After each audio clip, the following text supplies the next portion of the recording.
In the library, King Trent spoke his mind. Here in Xanth, we have a hierarchy of magic. As the most powerful magician, I am king, and the most powerful sorceress my consort. The good magician Humphrey is our eldest statesman, but you, Bink, you are anonymous. You have equivalent magic, but it is secret. This means you don't have the status your talent deserves. Perhaps this constitutes a threat to your welfare. But there's no danger. Not true, Bink. Whoever sent that sword constitutes a threat to you, though probably not a great one. However, your talent is powerful, not smart. It protects you from hostile magic, but has a problem with the intangible menaces. As we know, your situation at home is not ideal at the moment, and Bink nodded. But as we both also know, that will pass, Your Majesty. Agreed, but your talent is not so rational. Perhaps so it is not. But your talent is not so rational, perhaps. So it procured for you what it deemed to be a better woman, and I fault its ethics, not its taste. Then it balked when you realized the mischief that would cause. So it stopped you from having your date with Millie.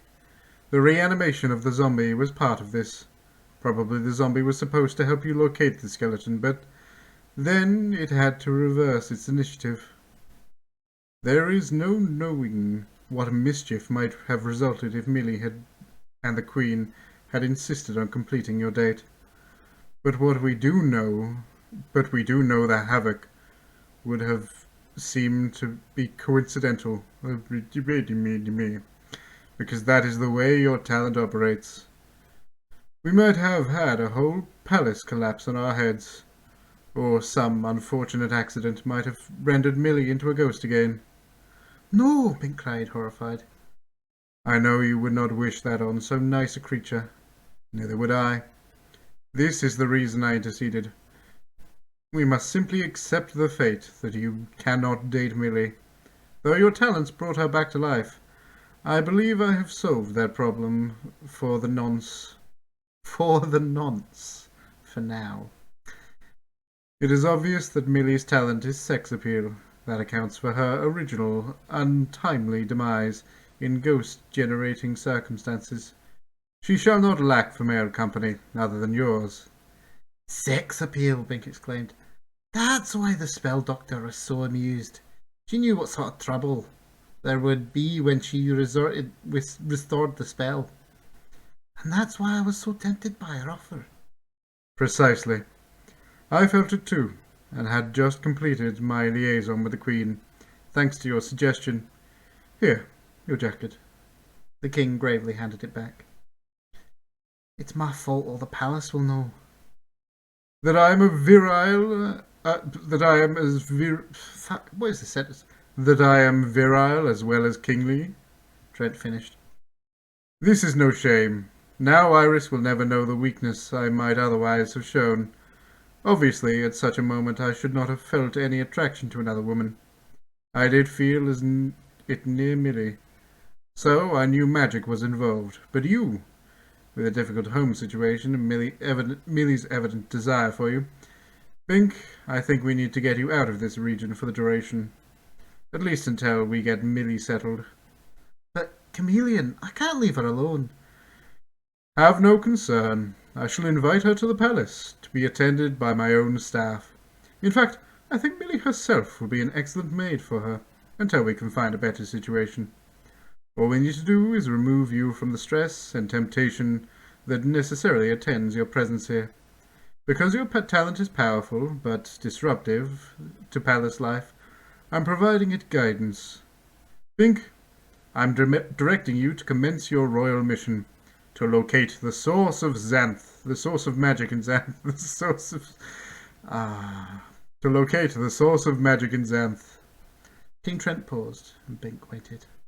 Nothing happened. I think my talent concurs, Bink said. Good, the king said, relaxing visibly. Only he knew the peril trying to go against Bink's talent. I shall assign you any facilities you require. Someone to protect you, since you may have to intrude on hazardous territory and face unmagical threats, and someone to guide. He snapped his fingers. Center the Chester! His situation is very like yours, and you are friends. You can ride him, and you could not have a finer ally in danger. But centaurs are no men. He may not choose to go. It is true that my power becomes nominal in the case of centaurs. I cannot order him to accompany you, but I think he will go as far as the good magician Humphrey's castle.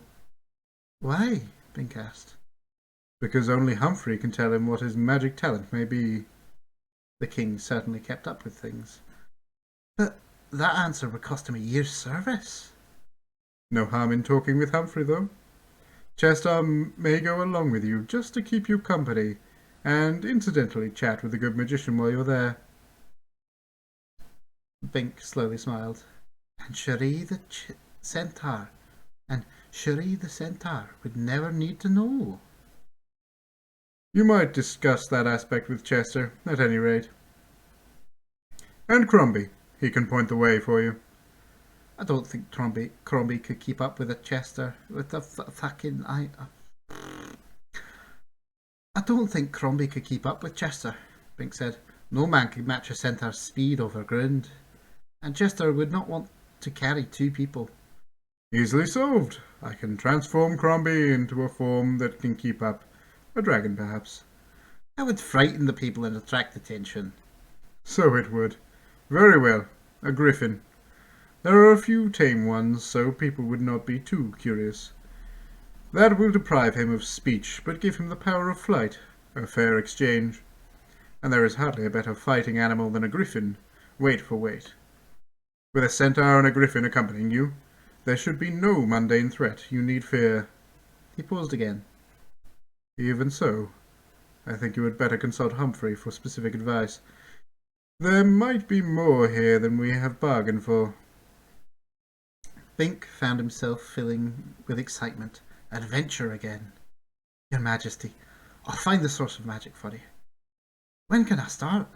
Tomorrow morning, Trent said, smiling. Now, go home and tell your wife about your preemptive mission, but don't mention Millie. I won't, Bink agreed, smiling too. About to go, he thought of something else.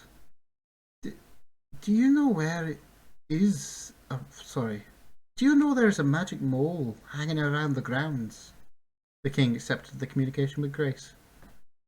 This communication gracefully. I word good much. I had not been made aware of that. I have no objections, as long as it does not disturb the zombies' graves. Which zombie? There was another in the garden, where the pile of dirt was. Maybe the same one. I will institute an investigation in due course. He fixed Bink with a tolerant stare. Any other important information? No, Bink said, abruptly embarrassed. What was he doing, telling the king of such a minor matter? Had he lost all sense of proportion? Chapter 3. The Nickel-Paid Chase. In the morning, they commenced the mission. 3 males with women problems all professed to be glad to be away from their situations into adventure. Crombie especially liked his new form. He spread his wings frequently and took little practice flights. Indeed, the soldier had much to be pleased about. His lion's legs were powerfully muscled, his eagle's head was handsome with penetrating eyes, and the feathers of his wings were glorious. The plumage in his neck was blue, and on his back it was black, and on the front red. The wings were white. A prettier monster could hardly be found in Xanth. But this was the wilderness, no playground. The moment they departed Castle Rudner, the hostile magic closed in. Most of the paths in this vicinity had been charmed by order of the king, so there was little danger to travellers who did not stray from them. But good magician Humphrey was never keen on company, so there was no direct path to his castle. All roads led away from it, magically. That meant no safe passage. Fortunately, Crombie's talent of location could keep them going on the right way.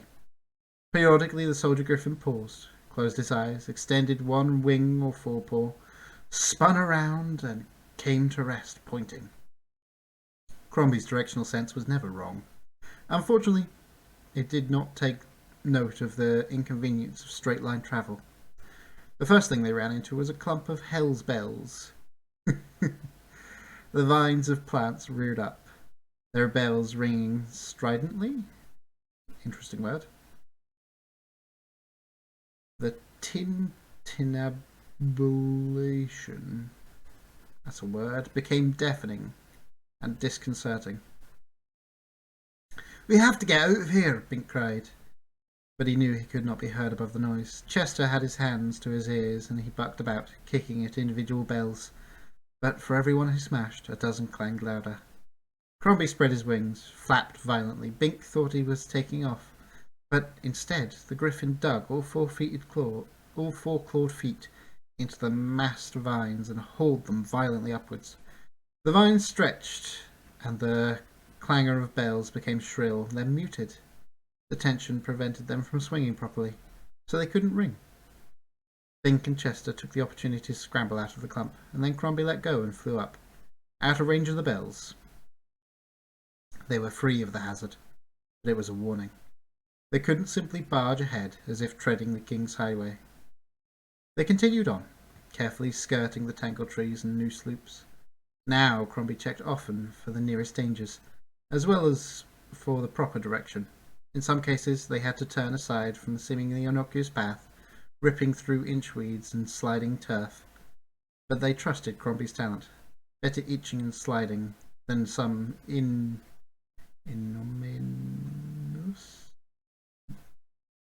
ignominious danger. Adventure did not seem quite as exciting now that they were back in the thick of it, or the thickest of it. The thicket of it. I'm so bad. There were many grimy little details and inconveniences that one tended to forget in the comfort of home or palace. Bink's thighs were getting sore from bouncing on Chester's back, and he was uncomfortably sweaty.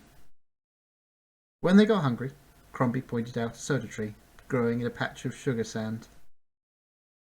Chester took a sharp stone and poked a spigot hole in the tree's trunk, so that they could drink from the sprouting soda. It looked like blood, a shock at first, but it was actually strawberry flavoured.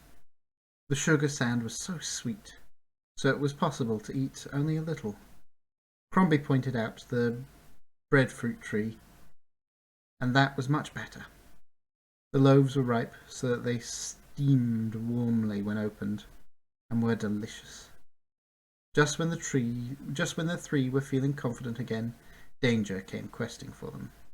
Crombie's talent operated only when invoked.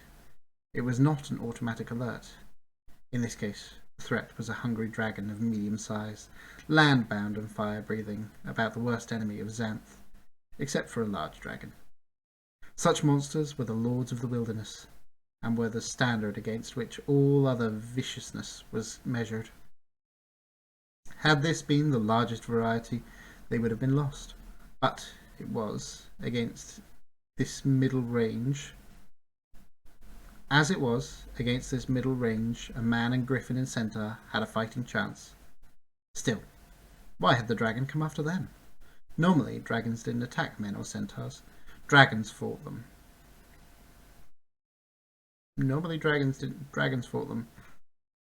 But only when they had to. Because though the dragon was lord of the wilderness, and the numbers and organisation and weapons of men and centaurs made them more formidable than most dangerous dragons preferred. Some men, like the king, had magic that could finish any dragon. Normally, people and dragons left each other alone. That anonymous enemy, could he have sent the dragon? Just a little nudge in the dragon's small, hot brain. The result would seem like a normal wilderness accident. Bink remembered the king's analysis, that his enemy's magic was very like his own. Not identical, of course, but similar. Therefore, insidious. Then his eyes spotted a little mound of dirt, seemingly fresh deposited. The magic mole, here? All of Xanth must be infested with the creatures. Both Crombie and Chester had fighting hearts, but Bink ultimately depended on his secret talent. The trouble was, that protection didn't necessarily extend to his two friends. Only by joining the fray directly could Bink hope to help them.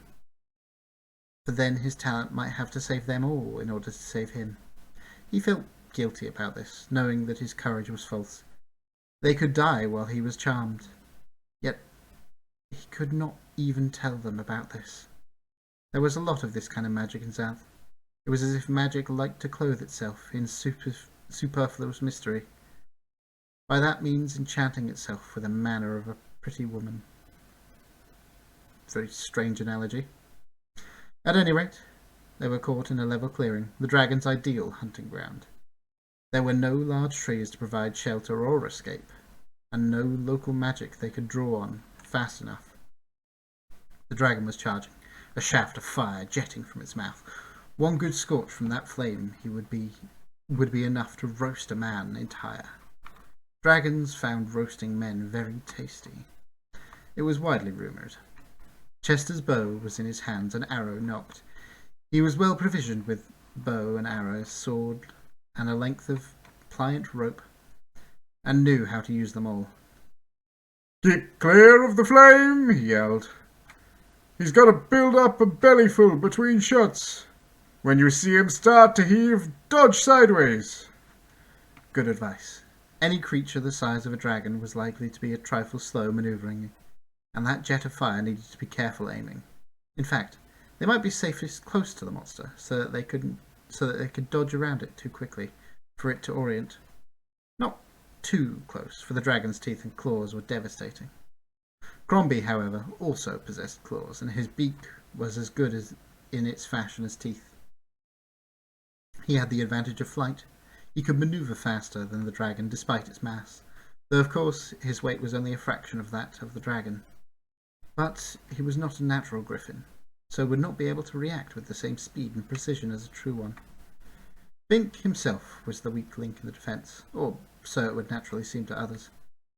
"Bink, stand back!" Chester cried as Bink charged forward. Bink had no way to explain to the centaur his seeming foolishness. The dragon slowed as it came within a dragon's length, its eye on its most formidable opponent, the griffin. Crombie emitted a shriek of challenge and looped towards the dragon's tail. As the monster's head turned to follow him, Chester fired an arrow at its neck. The shaft was driven with the power only a centaur could muster, but it merely bounced off the dragon's metallic scales. "Have to get a shot into its mouth, where there's no fire," Chester muttered. Muttered? Oh dear. "Have to get a shot into its mouth, where there's no fire," Chester muttered. Bink knew how dangerous that was. A clear shot into the mouth could only be done by standing more or less in front of the dragon while it opened its orifice, and normally it only did that to bite or fire. "Don't risk it," he cried. "Let Crombie find us an escape."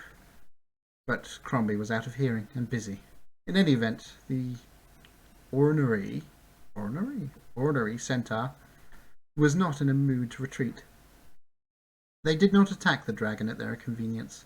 If they did not attack the dragon at their convenience, the dragon would demolish them at its.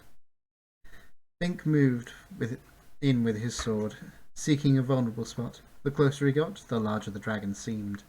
Its scales overlapped. They might be proof against most arrows, but maybe not against a blade angled up between them. If he could penetrate the armour in the vicinity of a vital organ. Crombie dived at the dragon, screaming shrilly. The dive bombing of the griffin was a thing not even a dragon could afford to ignore. The dragon whipped about, its whole body coiling smoothly, its head striking upwards in a circle to intercept the griffin. The huge jaws gaped, but it was not quite set on fire. It intended to bite off a wing or head if it could. Its neck bowed towards Bink, who was not regarded as a threat. Chester shot an arrow at its mouth, but his angle was bad and the missile ricocheted from the tooth. Crombie came close, talons extended, breaking to avoid those gaping jaws and score at the eye. Bink ran in close, rammed his charmed point into the splayed scales beneath the neck. The dragon's body was about as thick as Bink was tall. Each scale was the diameter of a spread-fingered hand, glossy blue fringed with iridescence. Each edge was sharp as a knife. As Bink's blade sank in, those beautiful, deadly scales slid closer to his hand. Abruptly he realized that his hand would be sliced apart before his sword did critical damage to the monster. It was indeed a futile thing for a man to attempt to slay a dragon. Bink thrust, however, hurt as the prick of the thorn could hurt a man. The dragon whipped about to focus on the annoyance. Its neck bent in an S-curve to bring the snout to bear on Bink. The snout seemed twice as large from this vantage. It was the height of his waist, and coppery, with 2 nostril valves that hinged inward to prevent air from being expelled. The dragon breathed through its nose and out through its mouth. Probably a snoutful of flames would destroy the delicate nasal passage. So the system had to be fail-safe. Below, the lips were burnished and lighter in colour, as if alloyed with some sterner metal, able to tolerate the furnace heat of the dragon's breath. The teeth were stained scorched brown, with black soot in the crevices. The eyes were situated on the side of the dragon's head, but the muzzle was channeled so that the creature could look directly forward and see where its fire struck. At the moment, those eyes were on Bink, who stood there with one hand on the hilt of his sword embedded in the lower curve of the S-bend of the neck. Dragons varied in intelligence, like all creatures, but even a stupid dragon would be quick enough to connect Bink with the injury in such a circumstance. The nostril valves closed with little pings, the mouth cracked open, and Bink was about to be thoroughly scorched. He froze. All he could think was his sword. It was a good weapon, charmed to be always sharp and light in the hand, a gift from the king's arsenal. If he dodged out of the way, he would have to leave the faithful blade embedded in the dragon's neck, for there was no time to lever it loose. He did not want to lose it, so he hung on, and was unable to move out of the projected breath of the flame. A roaring developed in the belly of the dragon. The throat opened into a round tube, ready to eject a column of fire. Bink was a standing target. An arrow swished over Bink's mouth, over Bink's shoulder, and down the open throat. A perfect shot by the centaur. Too perfect. Instead of penetrating the softer lining of the deep gullet and puncturing a vital organ, the arrow disappeared into the stirring flame, and now the flame came out, a deadly shaft of golden light destroying the arrow, hurtling towards Bink's head. The griffin crashed into the dragon's snout, bearing it down just as the fire emerged. The snout met the ground at Bink's feet. There was something like an explosion, and the dragon's head was bathed in black blast, and a small crater was gouged in the earth. The griffin just missed having a wing scorched. Bink was left standing there, sword in hand at the smoking rim, unscathed. The griffin snatched Bink in its claws as the dragon reoriented. It was momentarily airborne for a second blast of fire passed before... They were momentarily airborne as a second blast of fire passed beneath Bink's dangling feet. Crombie could not support Bink's weight long on the ground, let alone airborne. "Find escape!" Bink cried. "Use your talent!" Surprised, the griffin docked Bink in a pillow bush and performed its direction-pointing routing in midair. Meanwhile, the dragon coughed out several dusty fireballs, sprayed particles of soot, clearing its pipes, and charged after them. Chester galloped beside it, trying to get in another good shot.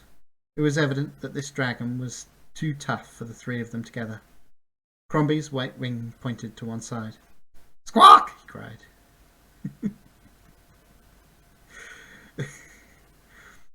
Chester looped back and cruised by.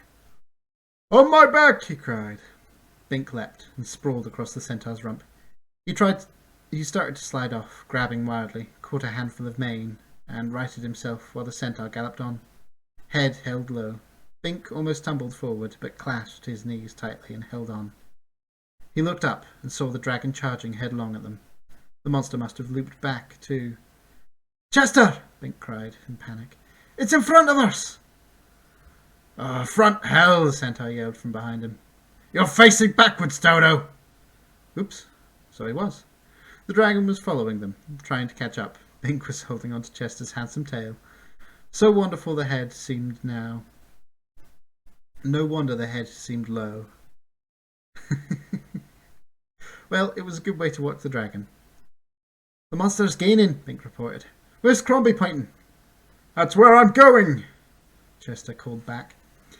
"But I don't know how far it is." His evident ire was understandable. He did not like fleeing an enemy, even so formidable one as a dragon. If it weren't for Bink, the centaur would not have retreated at all. Crombie had indicated the direction, but could not know whether they would be able to reach the place of safety in time. Suppose the dragon caught them first. Bink feared his talent would have to come into operation again. "That is the bravest thing I've ever seen in a man," Chester called. Obviously, he felt centaurs had elevated standards of bravery. "You stood right in front of that dragon's mouth, attracting his attention, and kept absolutely still, so I could get a clear shot around you. You could have been fried!" Or skewered by a centaur's arrow, but centaurs seldom miss their target. "That wasn't bravery," Bink replied. "I was too terrified to move a muscle." "So? And what about when you spiked your sword into the old fire snoot's neck?" That had resembled bravery. How could Bink explain the protection provided by his devious talent made such acts easier? Had he really believed he might get killed? He might never have had the nerve. "I only did what you two were doing, attacking to save my hide." Chester snorted derisively and charged on. The dragon continued to gain. Had it been a flying one, they would have been lost, except that the flying dragons were smaller and consequently less powerful. But any dragon was real trouble, unless the one being attacked had nullifying magic. Now the dragon was coming within torching range. There was dirt on its nose, but its fires remained stoked. It opened its mouth. Chester dropped into a hole. "Hang on!" the centaur cried belatedly. "It's a crevice too broad to leap." Evidently so. Bink narrowly avoided doing a somersault on Chester's tail, hung on, and landed on there with a gut-jarring impact. The walls rose up rapidly on either side. They must have approached this chasm obliquely, so that it was easy to rush down inside it. This must be the escape Crombie had indicated. Indeed, the griffin was gliding down to join them. But the dragon followed them into the crack. Its long, sinuous body was well adapted to this type of aperture. There was no crevice a centaur could hide in that would be too narrow for the dragon. That made Bink uncertain. Could this be a diversion, not an escape route? Suddenly, Chester skidded to a halt. "Don't stop! The monster's right behind us!" "It's an escape route the Featherbrain picked out for us," Chester muttered disgustedly. "We'd better fight the dragon." "We'll have to," Bink said, turning around to face the centaur's head. "We can't outrun it." Then he saw why Chester had stopped. Nickelpids. Nickelpids. It's a weird word. He cried with new horror. The dragon saw the nickelpids too. It skidded to a halt and tried to turn about, but the crevice was too narrow for an effective circling. It might have looped up and over its own body, but that would have meant exposing its neck again. There had already been stung. Crombie came to land between them. "Who's this?"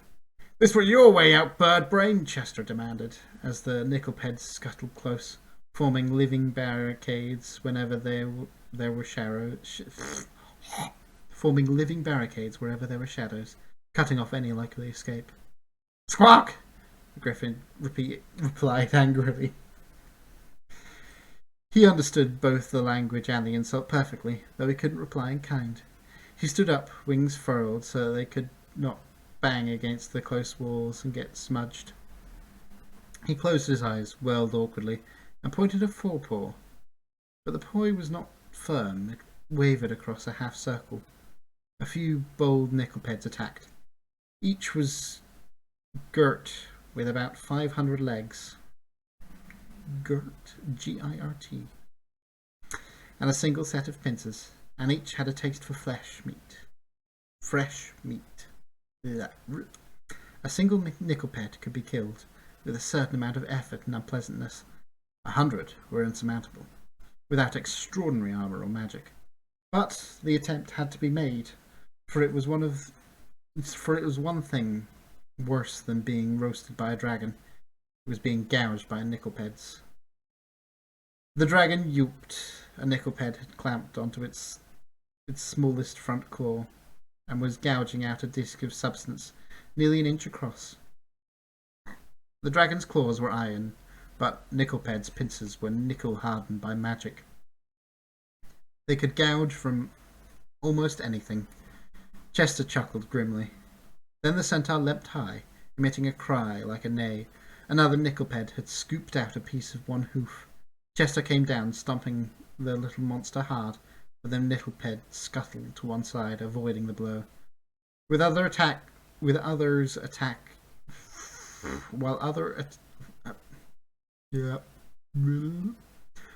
others attacked Chester's remaining hooves, and the dragon chuckled. But their predicament was not funny. The crevice was deep, with the level footing below sheer vertical stone walls. It was too deep for Bink to jump out of. He might have made it by standing on Chester's back, but how would the centaur himself get out? The dragon could not lift its head that high, but not its 4 feet. Only the griffin might escape, except that the narrowness of the cleft prevented him from spreading his wings far enough. He had glided into a landing, but taking off required more vigorous action and lift. With Chester's help, he might get high enough, but again, what about Chester? They were trapped as much of the situation as the walls. Very soon, they would all be food for the swarm, if they didn't get out of here. Yet, the bulk of the dragon blocked the exit. At this stage, the dragon was fidgeting about, trying to hoist its body off the ground so that it would not get gouged in a tender place, while the nickelpeds went gleefully for his feet. Chester was performing similarly, so was Crombie, who could not fly at the moment, and Bink himself, whose extremities were the most tender of all. Where was his talent now? It's only the sunlight that holds them back. When the sun moves over, It's only the sunlight that holds them back. When the sun moves over. Okay. It's only the sunlight that holds them back. When the sun moves over, they'll all be on us. Bink looked at the line of shadow. At the moment, the sun was high. There was only a small shadow area, but the area that packed with the pinching monsters. Only one nickelped in 100 ventured forth into the light, scuttling across the shadow of somebody's body. But even so, there were dozens more coming. Bink had an inspiration. We must cooperate, all together, before we get out eaten alive. Of course, but how do we get rid of the dragon? I mean cooperate with the dragon. Chester, Crombie, and the dragon looked at him, mutually startled. All of them were still dancing in place. A dragon's too dumb to cooperate, even if it wanted to, Chester objected. Even if there were any point, there's just a pilot light in the monster's brain. Why help it eat us? There would have to be a truce, Bink said. We help it, it doesn't eat us. A dragon can't turn around, it can't lift its body off the ground for any length of time, so it's vulnerable just as we are. If it can fight the nickelpeds much better than we can, so if we can protect its flank... Flame, Chester exclaimed. Nickelpeds hate light! The flame has lots of light. Right. So if we protect its dark side and its feet... And its back, Chester added, glancing at Crombie. If it will trust us... It's got no choice, Big said, moving forward to the dragon. It doesn't know that. Watch out. It'll scorch you. But Bink, protected by his magic, knew he wouldn't get scorched. He walked up to the nose of the dragon and stood before the copper nostrils, wisps of smoke drifting up from them. There was little leakage when the system was idle. "Dragon," he said, "you understand me, don't you? You can't talk, but you know we're all in trouble. And we'll get gouged to pieces and consumed by nickelpeds unless we help each other. Fight them off." He jumped to avoid the onslaught of another nickelped. The dragon did not respond. It just looked at him. Bink hoped it was a good sign. He drew his sword, sighted at the nickelped between his feet, and impaled it neatly on the point. The thing clicked its pincers as Bink lifted it, undead, and it strove to get at anything gougeable. From his vantage, the pincers were circular. The nickelped normally clamped onto its target with a few hundred legs and scooped inward to cut away at the shallow disc of flesh. Horrible. And I think we'll end it there. Have a good one. I love you.